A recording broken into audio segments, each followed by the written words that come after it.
সংসারে সুখ আসবে, সংসারে শান্তি আসবে, নতুন বছরে আরো সুখ আসবে, আরো শান্তি আসবে, আরো বিয়ে হয়েছিল, সংসার টিকবে না, নিয়েও দিয়েছিল, করলো, সেখান থেকে 1 বছর হয়ে গেল। খেললা আমাকে নিয়ে, বাবারে হাইট থেকে শুরু করে এভরিথিং, তোমরা যেই ছিনিমিনি আমাকে নিয়ে খেললা, এরকম ছিনিমিনি বোধ হয়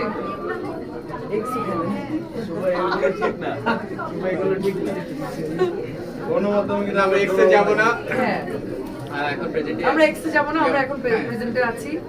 সব মিলিয়ে কেমন চলছে?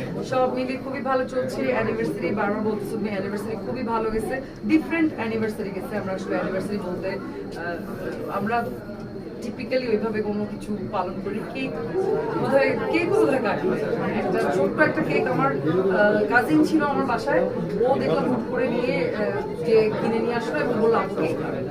আর খুবই হোমলি, আমরা দুজনই বাসায় ছিলাম, আমাদের ফ্যামিলিতে একটা বিয়ে ছিল, ওখানেই ব্যস্ত ছিলাম বেশি, এই জন্য আসলে অ্যানিভার্সারিতে আমরা এমনি বাসায় ছিলাম, মজাই করছি, অনেক মজা। সর্বশেষ অ্যাওয়ার্ড পেলেন, কেমন লাগছে? আর অ্যাওয়ার্ড পেতে কেমন লাগে কাজের জন্য? কেমন লাগে এই কোয়েশ্চেনটা না, খুব কেমন বলবো তোমাকে, একটা অ্যাওয়ার্ড দিই, তোমার কেমন ভালো লাগে? আমার খুব ভালো, সেটাই জানতে চাচ্ছি আমার খুব ভালো লাগে আমাকে অ্যাওয়ার্ড দিলে। আর সত্যি কথা বলতে কি, একজন শিল্পীর সবসময় অ্যাপ্রিসিয়েশন দরকার, শিল্পীর সহজে